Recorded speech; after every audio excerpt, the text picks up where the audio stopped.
ஓம் ஸ்ரீ மகாபெரியவா திருவடிகள் சரணம். அனைவருக்கும் வணக்கம். Welcome to our YouTube channel அறிவோம் அறிவோம்.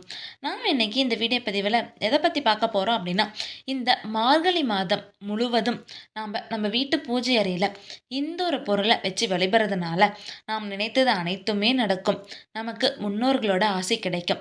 அது என்ன பொருள், எப்படி வைத்து வழிபடணும், எந்த நேரத்தில் வைத்து வழிபடணும் அப்படிங்கிறதெல்லாம் பார்க்கறதுக்கு முன்னாடி நீங்கள் இன்னும் நம்ம சேனலை சப்ஸ்கிரைப் பண்ணலாம், சப்ஸ்கிரைப் பண்ணிக்கோங்க. அப்படியே பக்கத்தில் இருக்க பெல் ஐக்கானை கிளிக் பண்ணிக்கோங்க.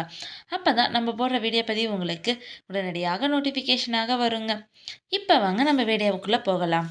பொதுவாகவே இந்த மார்கழி மாதம் அப்படிங்கிறது மிகவும் விசேஷமான மாதம்.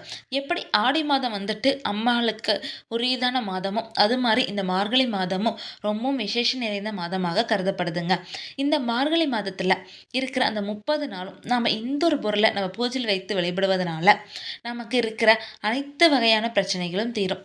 30 முக்கோடி தேவர்களோட நமக்கு அனுகிரகம் நமக்கு கிடைக்கணும், அவங்களோட ஆசீர்வாதம் நமக்கு கிடைக்கணும் அப்படின்னு நம்ம நினைச்சோம் அப்படின்னா கண்டிப்பாக இதை நம்ம செய்யணுங்க. ஒரு வேளை இது நான் வந்துட்டு மார்கழி முத நாளே இந்த வீடியோ பதிவை நான் பார்க்கல, இல்லை ஒரு 2 நாள் ஆயிடுச்சு, இல்லை ஒரு 5 நாள் ஆயிடுச்சுன்னா கவலைப்பட வேண்டாங்க. அதுக்கப்புறம் நீங்கள் இந்த பொருள் உங்கள் பூஜையில் வைத்து வழிபட்டீங்கன்னா கூட ரொம்ப விசேஷமானதுங்க. உங்களுக்கு கை மேலே பலன் கொடுக்குங்க. அந்த பொருள் என்னன்னு பார்த்தீங்க அப்படின்னா, ஒரு எச்சில் படாத சொம்பு எடுத்துக்கோங்க. அந்த சொம்பில் முழுவதும் நீங்கள் நீர் நிரப்பி, அந்த நீரில் கொஞ்சமாக பச்சை கற்பூரம், ஒரு துண்டு ஏலக்காய், ஒரு துண்டு கிராம்பு, அதுக்கப்புறம் உங்களால் முடிஞ்ச அளவுக்கு துளசி இலைகளை அந்த சொம்பில் போட்டுருங்க.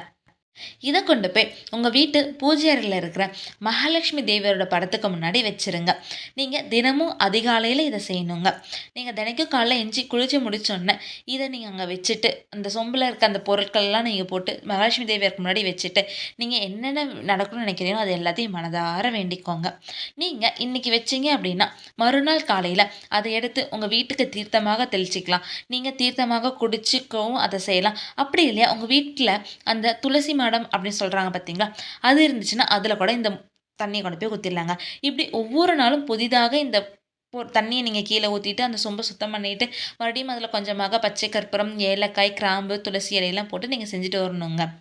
இப்படி நம்ம வைக்கிற இந்த அமைப்பானது துளசி மகா தீர்த்தம் அப்படின்னு சொல்லப்படுதுங்க. எந்த இடத்துல, எந்த வீட்டில் இந்த துளசி மகா தீர்த்தம் இருக்கின்றதோ அந்த இடத்துல மகாலட்சுமி தேவியார் வாசம் செய்வார்கள்.